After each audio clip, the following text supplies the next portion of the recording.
Bienvenue à cette 5e séance du cours d'anthropologie sociale et culturelle. Je souhaite parler aujourd'hui de l'anthropologie de l'agrobusiness et du travail agricole, le cas du Chili. Le monde invisible du travail de l'agro-industrie d'exploitation au Chili. Depuis l'émergence de l'ère du développement vers la fin des années 1940, la notion de développement prépondérante dans les organismes internationaux ainsi que pour les pays développés a été dominée par une conception économique du problème du sous-développement et par une approche occidentaliste du désir de développement.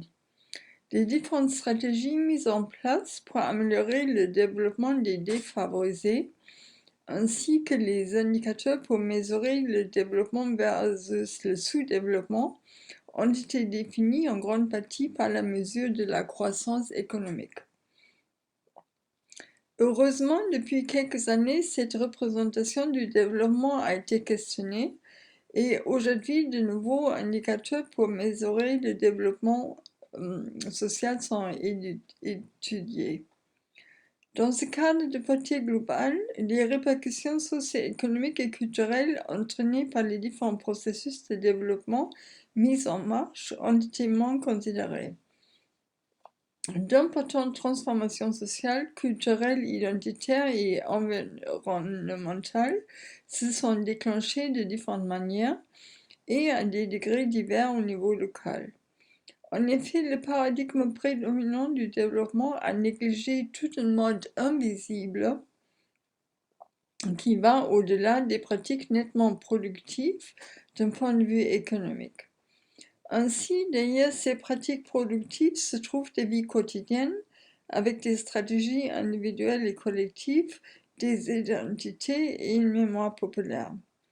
Dans le monde invisible, on trouve des relations entre le monde économique, le monde social et le monde culturel qui se produisent et se reproduisent et qui permettent de comprendre les dynamiques d'acteurs plus marginaux. Cette étude de Tamara Herron revient sur la notion de monde invisible proposée par Max Neef pour se focaliser sur le travail agricole lié à l'agro-industrie d'exploitation, une forme de travail qui a émergé des transformations socio-économiques produites par une stratégie de développement du monde rural au Chili. Ainsi, au moment même où cette stratégie de promotion d'une agro-industrie d'exploitation a produit une importante croissance économique pour le secteur agricole et pour l'économie nationale, de profonds changements ont été engendrés sur le plan social, affectant la vie ordinaire, les formes de travail, les rapports sociaux et les identités de milliers de personnes. L'émergence d'un travail agricole lié à l'agro-industrie d'exploitation a spécialement bouleversé le monde rural en touchant les sphères sociales, familiales et culturelles. De cette manière, cette recherche s'intéresse au revers de la médaille du développement en analysant son monde invisible, complexe et paradoxal très spécifique du Chili. Cette séance est conçue pour examiner le Chili de nos jours, pays qui a commémoré les 2 siècles du début de son processus d'indépendance et qui est devenu aujourd'hui un pays émergent, modèle d'intégration sur le marché international avec son expérience néolibérale. Le Chili a également été le premier pays sud-américain à intégrer l'Organisation de coopération pour le développement économique. En effet, à côté de cet important succès économique et de cette installation reconnue dans le commerce international, le Chili présente d'importantes contradictions et inégalités sur le plan social. Alors que l'indice de développement humain du Programme des Nations Unies pour le développement pour le Chili est classé comme étant très élevé avec 0,805, Le coefficient de Gini met en évidence une considérable inégalité de la distribution des revenus à hauteur de 0,55, semblable à celle du Guatemala, du Nicaragua, de la Thaïlande ou encore du Rwanda. Le Chili est de fait le pays de l'OCDE qui connaît la plus importante inégalité des revenus. Depuis les années 1980, le succès du modèle économique en vigueur a apporté d'importants profits aux différents secteurs productifs et au patronat. Cependant, ces gains ne se sont pas traduits nécessairement par des avancées pour la société en général.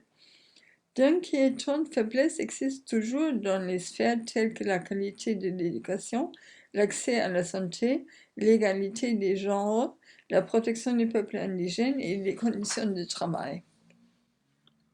Voici une carte administrative du Chili qui laisse apparaître la région de l'étude de cas de Tamara Heron de Limari.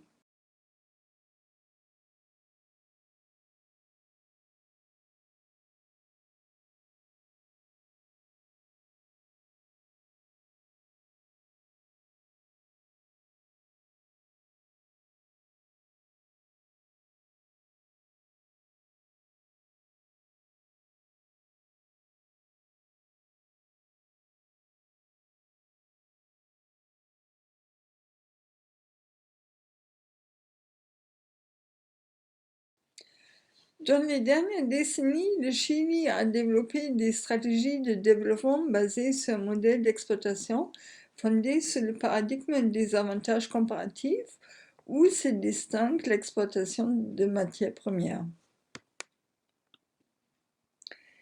Les nombreux traités de liberté commerciale signés par le Chili avec divers pays du monde dans les dernières années vont dans ce sens. Des mesures visant l'industrialisation et la promotion technologique de certains secteurs productifs, évalués comme avantageux pour le développement chilien, ont été accompagnées par la mise en place de stratégies permettant la mise en fonction de grandes productions compétitives. Dans ce cadre, la flexibilisation du travail, augmentation de contrats de travail de courte durée, offre de travail intermittent, salaire variable selon la productivité individuelle, sous-traitance de main-d'œuvre, entre autres. Cette flexibilisation du travail s'est transformée en un support clé des stratégies de développement chilien.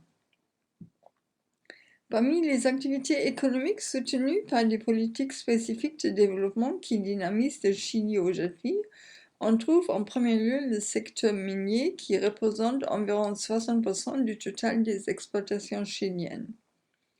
Les exploitations du secteur industriel représentent un peu plus de 30% du total.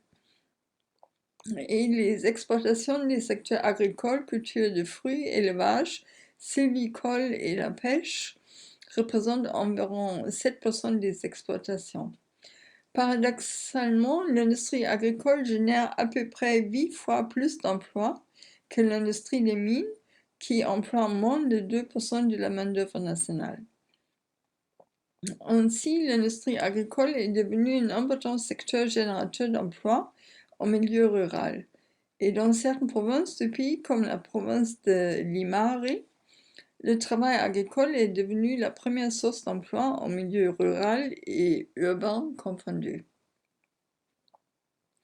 L'histoire récente du Chili a été le cadre d'importants changements socio-économiques et culturels, ainsi que de développement de mondes invisibles liés à ces transformations.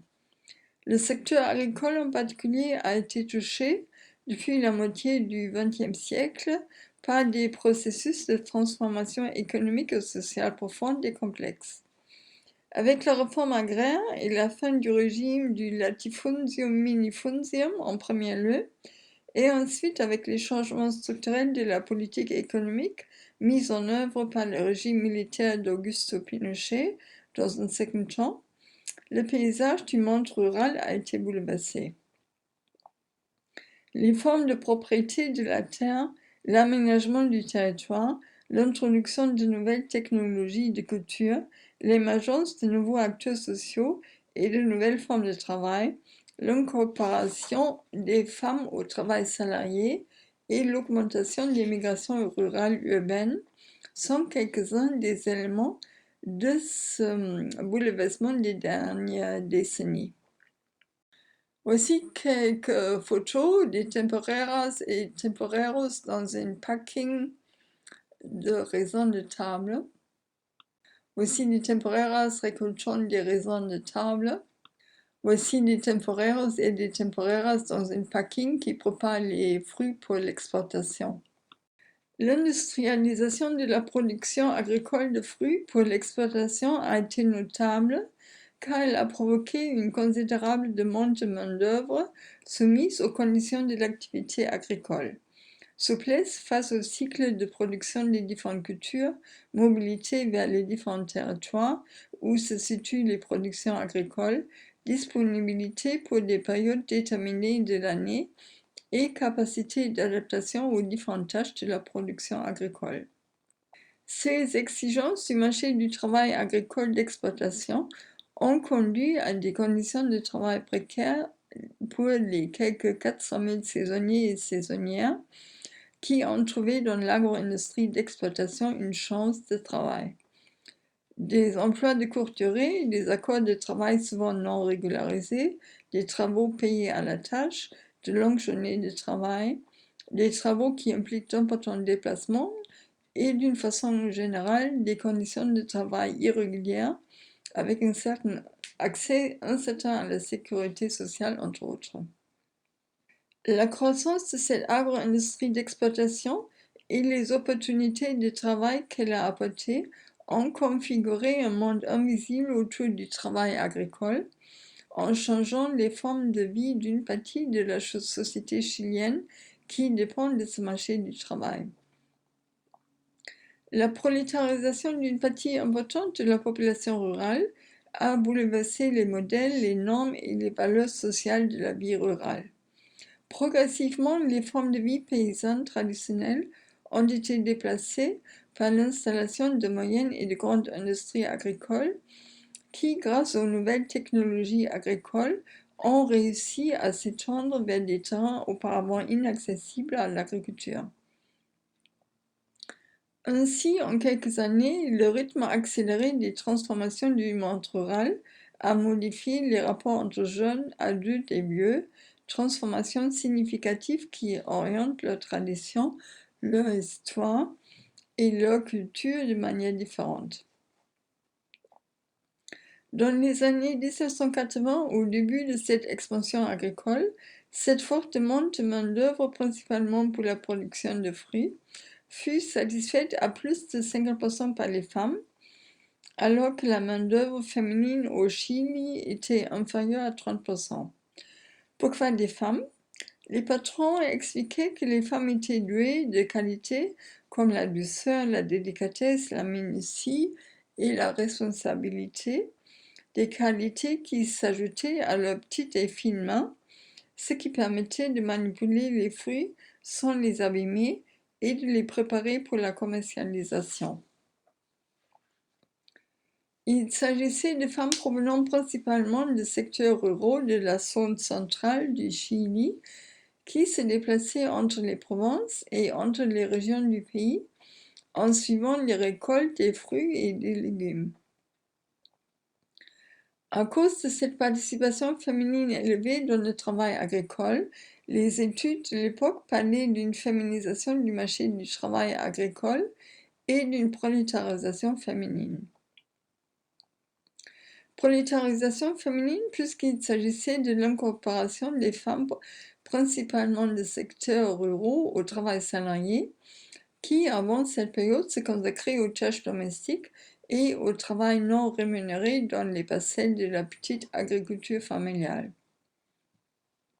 Paradoxalement, cette féminisation fut perçue par certains comme une conquête multiple pour les femmes. En premier lieu, le travail salarié devenait un moyen pour accéder à un monde de consommation qui était inaccessible auparavant, ce qui était valorisé par les femmes des secteurs ruraux. Ensuite, au niveau de la sphère familiale, Le travail représentait pour les femmes une manière de sortir de chez elles et des activités ménagères et de participer à la prise de décision dans le noyau familial. En outre, travailler était un moyen d'intégrer une sphère sociale, de connaître d'autres personnes, de créer de nouvelles amitiés et de découvrir des réalités différentes. Travailler, c'était aussi s'amuser. Cependant, malgré ces efforts et l'image de modernité dégagée par la société chilienne, cette idée d'indépendance des femmes par le biais du travail connaissait encore de fortes entraves. Un patriarcat dominant, une législation en retard, par exemple la loi du droit au divorce n'a été promulguée qu'en 2004, et la loi de filiation reconnaissant les enfants nés hors mariage civil a été approuvée seulement en 1998. Une législation donc en retard et des représentations sociales traditionnelles basées sur les stéréotypes classiques du genre. L'homme, chef de famille, décideur et fournisseur de l'argent et des biens, et la femme au foyer, en s'occupant de la famille et des enfants. Ces données mettaient en cause le progrès réel en matière d'égalité des genres et d'émancipation féminine. En effet, revers de cette conquête, l'incorporation des femmes au travail agricole saisonnier salarié souleva de nombreuses difficultés. Au niveau des conditions de travail, la précarité du travail saisonnier agricole fut reconnue par tous les secteurs.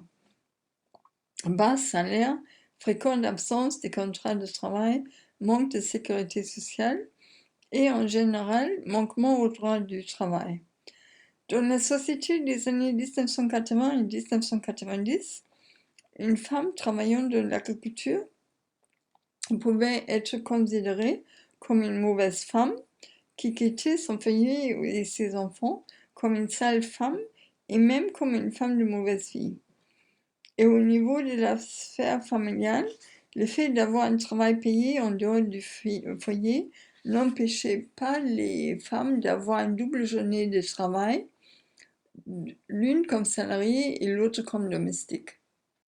Voici une image panoramique de cette culture agricole avec un autobus qui conduit les saisonniers dans les plantations au milieu. À la base de la croissance économique et de la modernisation de l'industrie agricole chilienne se trouvent des salariés qui sont devenus le moteur de cette expansion. En effet, la main-d'œuvre a été le coût fixe de production le plus important pour l'agro-industrie, de fruits comme le raisin ou les baies, selon les dires des patrons du secteur. Malgré son caractère indispensable, le travail de ce secteur demeure précaire, instable et irrégulier. Autant de difficultés qui ont touché directement la vie des saisonniers et des saisonnières de ce secteur et leurs familles, et se sont traduites dans des obstacles pour organiser leur vie quotidienne et pour planifier d'autres activités à moyen et long terme. Le phénomène du travail agricole est principalement lié à l'agro-industrie d'exportation de fruits et a été documenté à partir des années 1980 avec l'introduction et la création de nombreuses organisations non gouvernementales, nationales et étrangères vers la fin de la dictature militaire. Pendant une quinzaine d'années, de nombreuses recherches sur les saisonniers agricoles féminins. Cependant, de nos jours, il n'existe qu'une faible mise à jour et qu'un renouvellement limité de la production scientifique sur ce sujet. Avec le retour de la démocratie en 1990, les gouvernements successifs de la concertation ont tenté d'apporter des modifications législatives pour protéger les droits du travail des femmes et des enfants, entre autres. De nombreux programmes ont été lancés pour améliorer les conditions de travail et l'égalité des genres. C'est pourquoi l'étude de Tamara et Heron pose la question de savoir si le travail agricole saisonnier lié à la production agro-industrielle d'exploitation a changé depuis le début de son expansion dans les années 1980.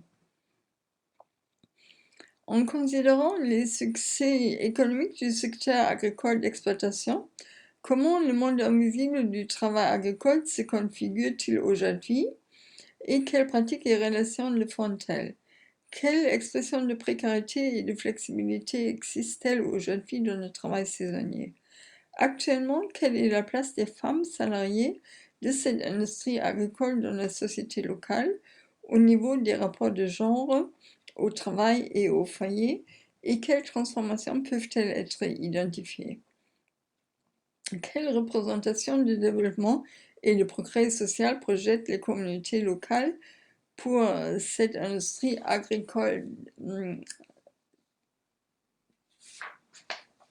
d'exploitation?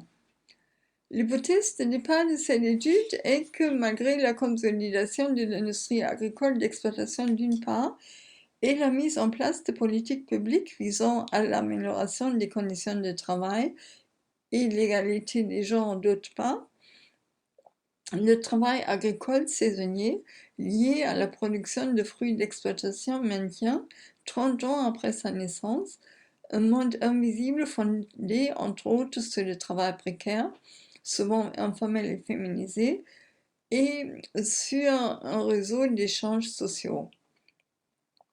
Cependant, au niveau de la société et de la culture, il existe des transformations associées au travail saisonnier et à la reproduction du monde invisible. Transformation dans les rapports de genre, dans la place des femmes dans la société rurale et villageoise, dans l'organisation familiale, les mobilités spatiales et les mobilités sociales.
Comment donc enquêter sur le travail invisible de l'agroexploitation au Chili? Pour faire face aux difficultés de mesurer l'invisible, la recherche de Tamara Heron a été abordée selon l'approche de l'anthropologie socioculturelle en suivant la méthode de l'enquête ethnographique. Elle a utilisé des techniques complémentaires afin de s'approcher des données non officielles et non enregistrées. D'une part, la stratégie a reposé sur l'étude de matériaux officiels et non officiels, des recensements, des mémoires, des actes, des rapports d'activité, des contrats, des répertoires, etc. des différents acteurs liés au sujet de recherche, les institutions, les services, les programmes, les entreprises, les dirigeants sociaux, les syndicats, les chercheurs locaux, l'Église, entre autres. D'autre part, cette recherche est basée sur une enquête empirique à partir d'observations participantes, d'entretiens non directifs et semi-guidés et de questionnaires auprès des principaux acteurs impliqués dans le travail agricole. Les travailleurs, travailleuses, les patrons, les sous-traitants de main-d'œuvre, les représentants locaux d'institutions et de services de l'État et des acteurs non étatiques comme les universités, les syndicats et les églises.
Nous voyons sur le graphique que la part des femmes dans le travail agricole est très réduite parmi les permanents et les saisonniers de mai à octobre, ce qui correspond à l'hiver au Chili.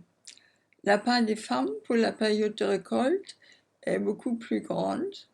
néanmoins toujours très réduite, avec un tiers des femmes saisonnières et 2 tiers des hommes saisonniers.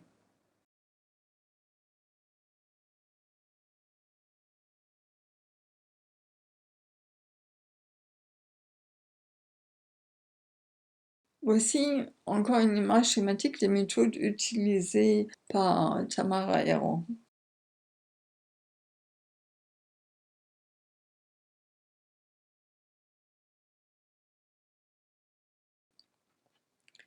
Le terrain d'enquête a été centré sur la province de Limari en raison de son orientation vers une agriculture d'exploitation, principalement de fruits comme le raisin de table, l'avocat et les agrumes. Il s'agit d'une province dont les deux principales activités économiques sont l'industrie des mines et l'industrie agricole d'exploitation, cette dernière étant la principale génératrice d'emplois. Cette province, dans le cœur est la vallée du fleuve Limari, d'où provient son nom, a un climat semi-aride et des ressources hydriques optimisées par une importante infrastructure d'irrigation, à savoir 3 barrages artificiels interconnectés qui permettent l'arrosage de milliers d'hectares. De ce fait, la vallée du Limari dispose d'un environnement idéal pour le développement de l'agriculture, ce qui la place comme la principale province agricole de la région de Coquimbo et comme une province d'importance au niveau national. Grâce à cette méthodologie, la thèse de Tamara Héron essaie de combiner 2 angles d'analyse. D'une part, il s'agit d'un sujet qui examine les transformations socio-économiques vécues par une société locale depuis une entrée microsociale.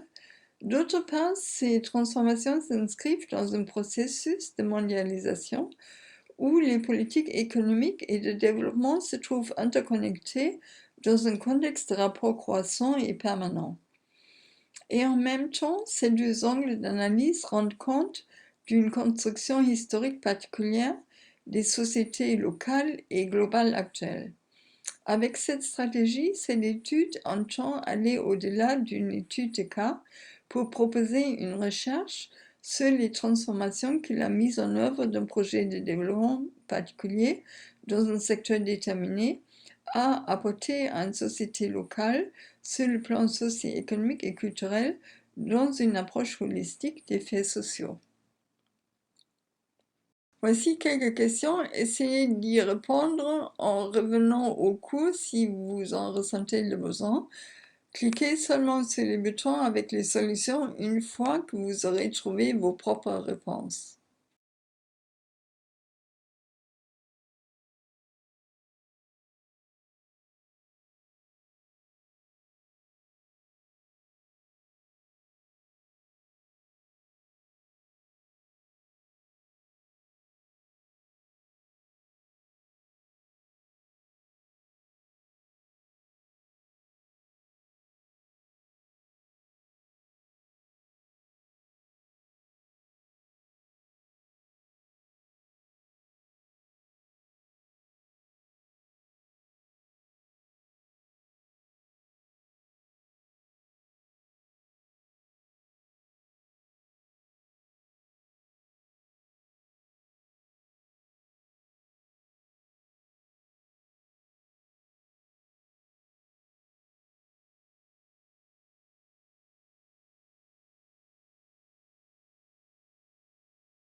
Le nouvel ordre du monde agricole à partir des années 1980.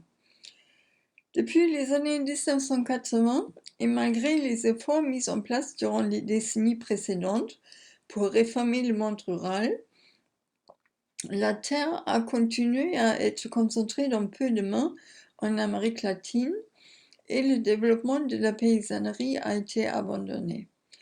Basé sur mon nouveau modèle économique, la différence de cette accumulation de la propriété par rapport à celle du latifundium est le recul du système du latifundium traditionnel en faveur des exploitations agricoles gérées par des grands entrepreneurs individuels ou par des sociétés capitalistes. Cette modernisation de la production agricole, afin de dynamiser les exploitations, a transformé le monde rural en affectant la situation locale et les dynamiques socio-économiques, identitaires et territoriales. C'est cette configuration qui établit l'ordre actuel de l'agriculture et du monde rural. Le nouveau modèle de développement, fondé sur une idéologie néolibérale, avec une ouverture au commerce international et aux exportations, s'est aussi installé dans le secteur agricole. Les exploitations agricoles ont été stimulées par la demande alimentaire des pays développés en suivant le paradigme des avantages comparatifs. Cette mondialisation de l'économie de la région a accru les opportunités de recettes pour les pays ayant des avantages comparatifs et les secteurs exportateurs bien intégrés aux marchés internationaux. Comme ça a été le cas de certains végétaux et de produits horticoles au Mexique, des fruits, du bois et du vin au Chili, de la viande, des céréales et du soja en Argentine, du jus d'orange au Brésil, des fleurs et d'autres produits non traditionnels en Amérique centrale, en Colombie et en Équateur, etc. Ces nouvelles orientations du développement de l'agriculture ont apporté des modifications dans la propriété de la terre et dans les stratégies de culture. De grands entrepreneurs nationaux et étrangers ont entamé un processus d'acquisition de grandes superficies agricoles en même temps que les paysans ont subi un processus de dépossession de leurs terres. Les plantations de type extensif, basées principalement sur l'exploitation de légumes, ont été remplacées par la production de fruits d'exploitation comme le raisin de table, favorisée par l'introduction de nouvelles technologies comme l'irrigation par goutte à goutte, l'utilisation de pesticides et le renouvellement du matériel agricole. Ce modèle de développement, soutenu par un cadre normatif qui rassure les investissements nationaux et étrangers, ainsi que la propriété privée, a été le scénario de l'émergence d'une nouvelle structure agraire. Dans la structure agricole chilienne actuelle, 4 unités agraires peuvent se distinguer.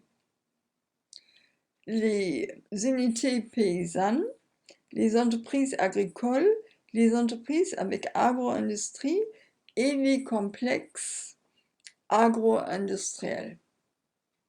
Voici un camembert avec les années de création des entreprises agricoles qui ont été donc créées surtout dans les années 1980 et 1990.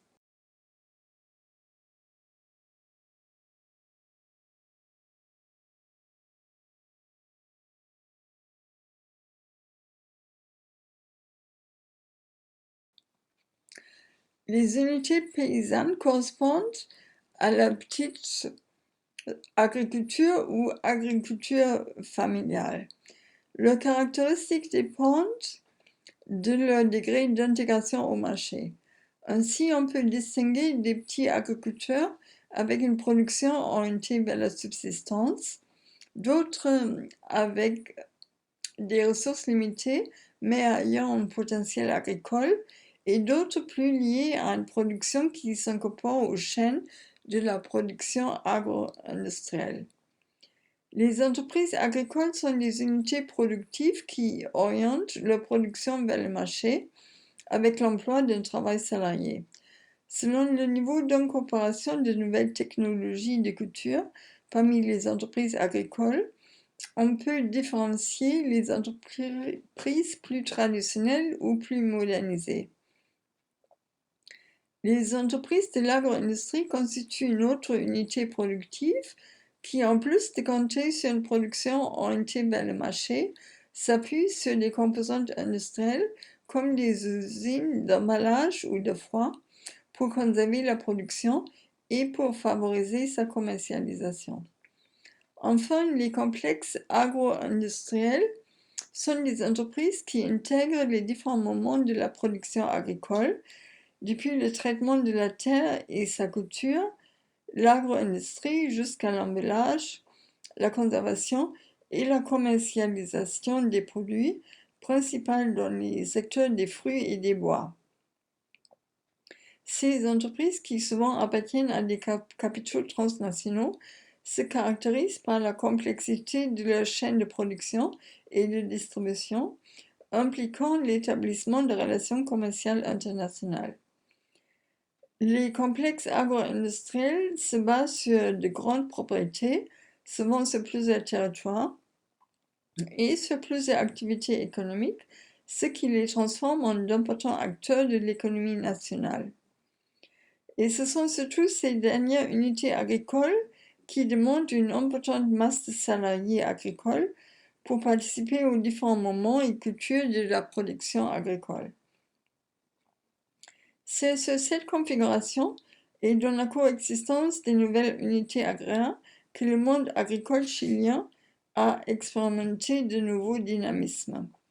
Il s'agit d'une structure agraire et de propriété de la terre basée sur un modèle de développement nouveau qui a transformé le monde agricole et établi les fondements d'une agriculture moderne, en dépit de l'ancien modèle du latifundium et des processus de redistribution des terres aux paysans.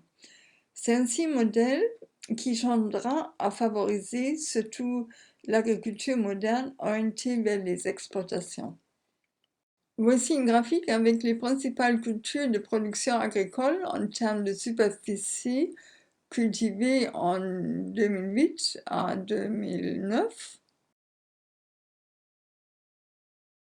Voici une camembert indiquant les cultures secondaires en termes de superficie cultivée en 2008-2009.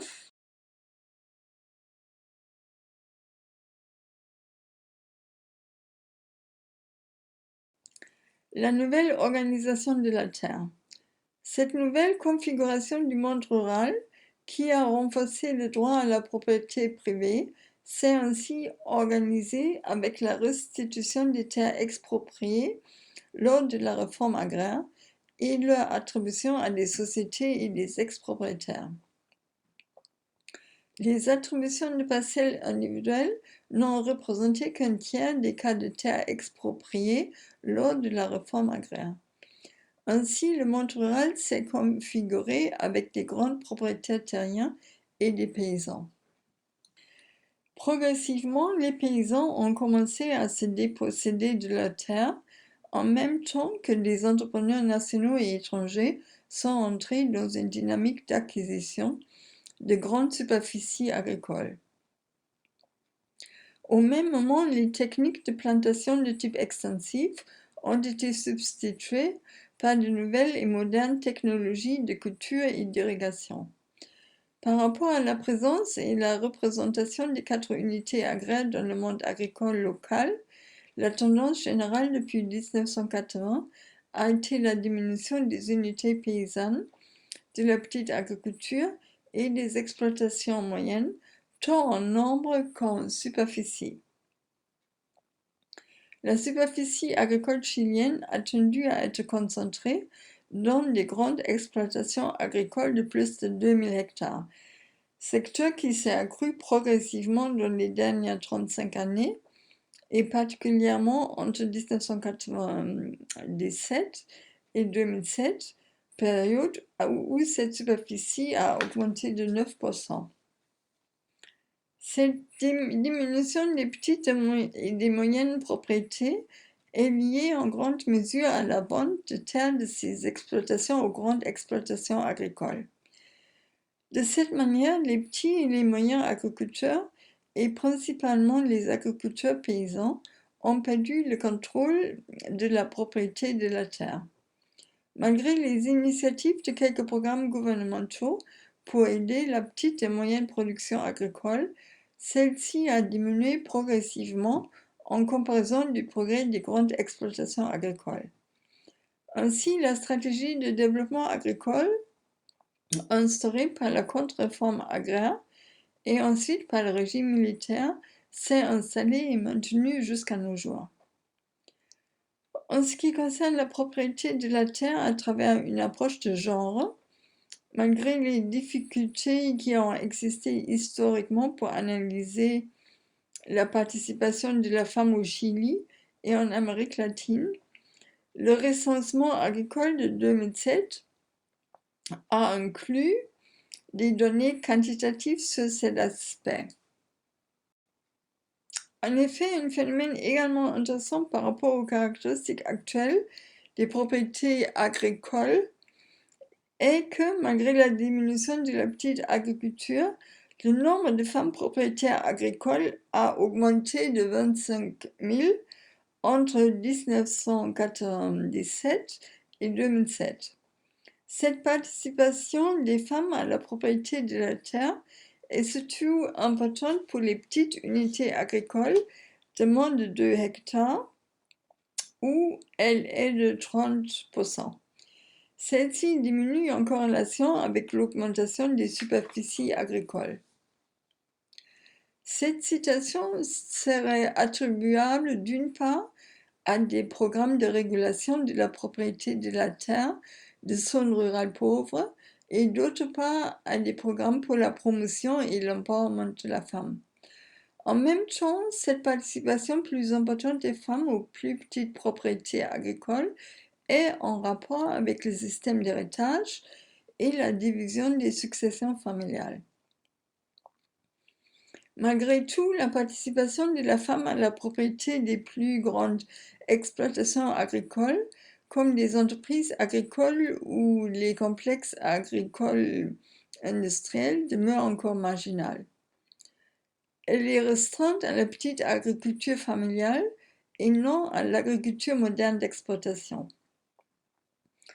En résumé, la structure agraire instaurée depuis les années 1980 est caractérisée par une importante segmentation des unités agricoles et une propriété asymétrique de la terre entre petites exploitations familiales et grandes exploitations industrielles liées à l'exploitation. Ceci favorise l'accroissement des grandes exploitations qui représentent le modèle de développement agricole désiré par les stratégies nationales par comparaison à la diminution des petites exploitations qui représentent un modèle traditionnel qui nécessite d'être développé et inséré dans le commerce international. Émergence de la nouvelle industrie agricole. Les premières exploitations agro-industrielles datent de la première moitié du XXe siècle. Cependant, ce n'est que depuis la fin des années 1970, avec l'abolition de la loi de réforme agraire en 1978, qu'elles se sont établies comme partie fondamentale de la nouvelle structure agraire, grâce à la promotion du projet de développement agricole priorisant les exploitations agro-industrielles. Entre les années 1974 et 1983, période de l'installation du nouveau modèle économique, la croissance du secteur agricole a été faible. Malgré les difficultés pour mesurer cette croissance, due au manque de statistiques contenues, différentes sources montrent que celle-ci aurait été autour de 1% de croissance moyenne annuelle. Croissance inférieure à celle de la décennie précédente, qui était autour de 2% en moyenne par an. Cette faible croissance est expliquée par l'ouverture des frontières économiques. Avec la diminution des tarifs douaniers des importations, un important nombre de produits alimentaires ont été introduits, saturant la production agricole. Dans une situation mondiale d'offres excédentaires des produits alimentaires et de dépréciation des prix internationaux, la demande interne s'est contractée. C'est seulement depuis la moitié des années 1980, une fois passée la crise économique de 1982-83 et la récession mondiale du début de la décennie, que le secteur a commencé à expérimenter une croissance plus dynamique. Grâce à l'expansion des exportations soutenues par des tarifs douaniers plus protecteurs de la production nationale. Et c'est le secteur fruitier qui a montré la plus forte croissance à partir de 1980 grâce à quelques programmes de soutien de cette production. Entre 1981 et 1986, le secteur a connu un taux de croissance moyenne annuelle de 9,8%, avec des productions de raisins de table et de pommes remarquables, suivies par les pois et les kiwis. Entre 1985 et 1989, et grâce à la consolidation du secteur agricole dans l'économie nationale et internationale, le PIB agricole a eu une croissance de 6,4% par an. Et depuis 1990 jusqu'à 1997, ce même indicateur a mis en évidence une croissance de 3,8% par an, inférieure à la période précédente à cause de la diminution de la production de céréales, de la baisse des prix du blé et de la plus faible rentabilité des exploitations due à une surestimation de la monnaie chilienne. Dans ce nouveau modèle agraire, l'accent a été mis sur l'augmentation de la production agricole grâce à l'amélioration de son efficacité et de sa compétitivité avec l'introduction de nouvelles technologies de production et de traitement des produits agricoles. La plus importante technologie introduite dans la dernière période est l'irrigation technicisée grâce à l'irrigation mécanique et la micro-irrigation. Selon le recensement agricole de 2007, cette irrigation a augmenté de 228% dans l'agriculture familiale, alors que l'irrigation traditionnelle a diminué, ce qui est attribuable en partie à la loi de promotion de l'irrigation. En revenant sur les données du dernier recensement agricole entre 1997 et 2007, l'agriculture et l'industrie alimentaire se sont accrues à un taux annuel moyen de 5,2%.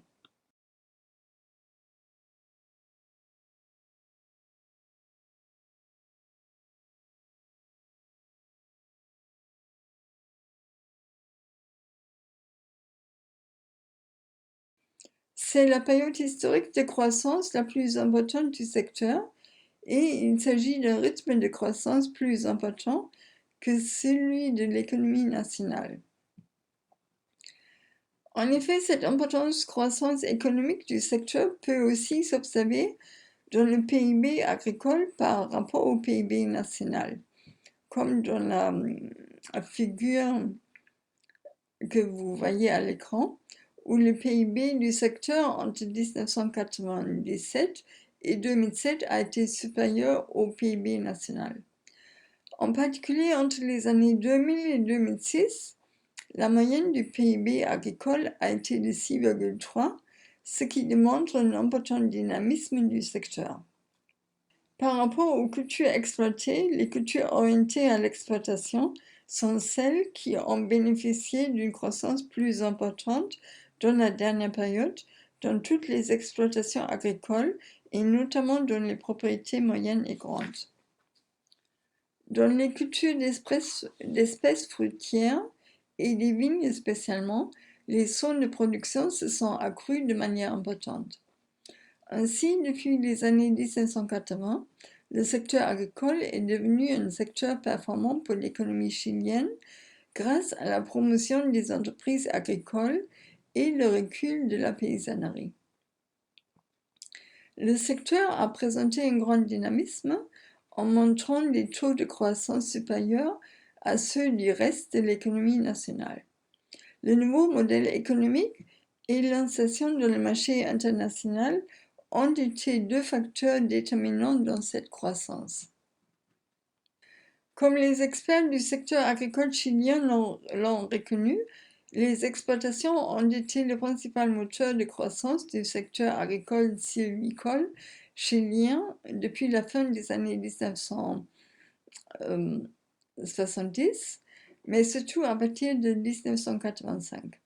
Grâce à l'impulsion de l'exploitation nationale, soutenue par les nombreux accords commerciaux signés par le Chili avec de nombreux pays du monde, les exploitations agricoles chiliennes ont augmenté de 4,5 milliards de dollars US en 1995 à 11 milliards de dollars US en 2007, ce qui fait que plus de 50% de la production totale du secteur agricole a été exportée.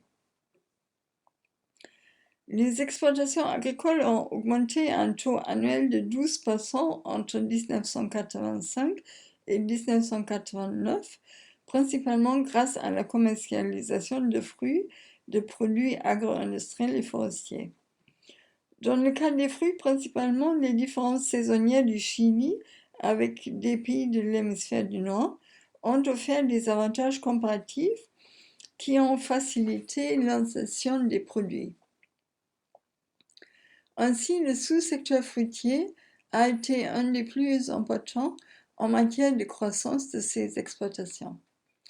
L'importante croissance de la production fruitière a placé le Chili comme un des principaux pays exportateurs de fruits frais dans l'hémisphère sud, en concurrence avec l'Argentine, l'Afrique du Sud, la Nouvelle-Zélande et l'Australie. Les nectarines et les pêches, le raisin de table, les pommes et les poires ont été les productions les plus saillantes dans cette insertion dans le commerce international. Lors des années 1980, les exploitations fruitières ont été surpassées uniquement par les produits miniers et la pêche, le raisin de table étant le troisième produit exporté. Plus récemment, entre les années 1997 et 2007, les exploitations agricoles sont restées essentielles pour la croissance du secteur. Pendant cette période, les produits commercialisés ont en particulier bénéficié d'une meilleure valeur ajoutée. De même, il y a eu une diversification de la production agricole. Autant d'éléments qui ont abouti à une meilleure rentabilité. C'est ainsi qu'en 2007, plus de 50% de la production agricole chilienne a été exportée. L'orientation exportatrice du secteur agricole, caractérisée par un important dynamisme, une croissance soutenue et une remarquable insertion dans le commerce international, le tout grâce à la nouvelle structure agraire et les stratégies de développement promues depuis les années 1980, ont transformé ce secteur, et non seulement le secteur économique agricole, mais le monde rural en général.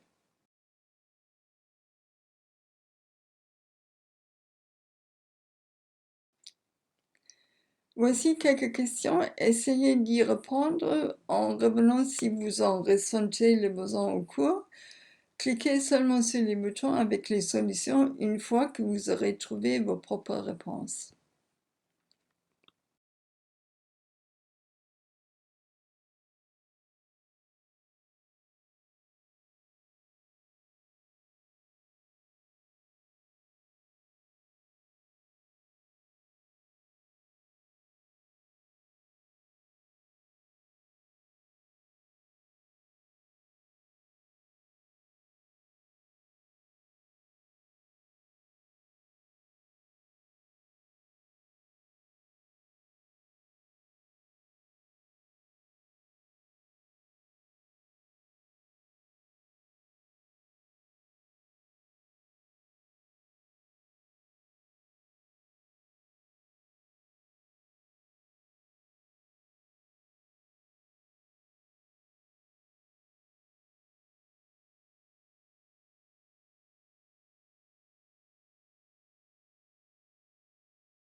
Un nouvel ordre dans le monde rural.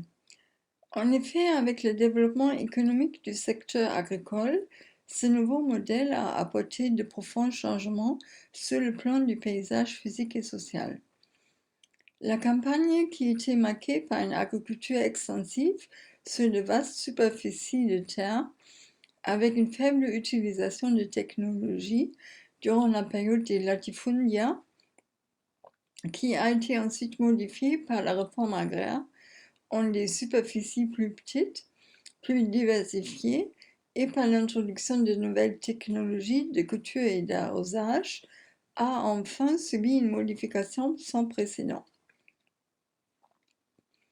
Grâce à la montée d'une agriculture d'exploitation, avec des entreprises agro-industrielles et l'évolution vers une agriculture intensive, le panorama rural a été modifié par des plantations d'arbres fruitiers alignés et classés selon leur espèce et selon le cycle agricole, en maximisant l'utilisation des sols, même sur les collines et les terrains en pente. L'introduction de technologies d'irrigation goutte à goutte et la construction d'infrastructures complexes de contrôle des ressources hydriques, comme des barrages et des canaux d'irrigation, principalement dans les zones où la pluviométrie est très faible, ont été des clés de ce développement. Dans ce sens, l'utilisation de fertilisants, de pesticides et de produits agrochimiques en général dans les cultures des différents produits agricoles a également été un facteur considérable dans cette évolution. Les grandes maisons des haciendas ainsi que les petites maisons des inquilinos et des paysans ont été remplacées par des packings, des grands hangars, pour réaliser le traitement et l'emballage des fruits et des légumes pour l'exploitation. Les packings ont été construits dans les périphéries des villes et au sein des terrains agricoles près des plantations. De plus, à côté des packings, d'autres hangars ont été construits pour stocker le matériel agricole ainsi que les produits agrochimiques. Mais la modernisation agricole n'a pas seulement apporté des transformations liées directement au territoire qu'elle occupe. Une importante infrastructure accompagnée d'un processus d'urbanisation a été aussi mise en place. Par exemple, des routes ont été asphaltées et pavées, de nouveaux chemins ont été construits et les réseaux de communication et de transport ont été améliorés. Au niveau de la société et de la culture, l'installation de cette nouvelle structure agraire a également produit des transformations majeures.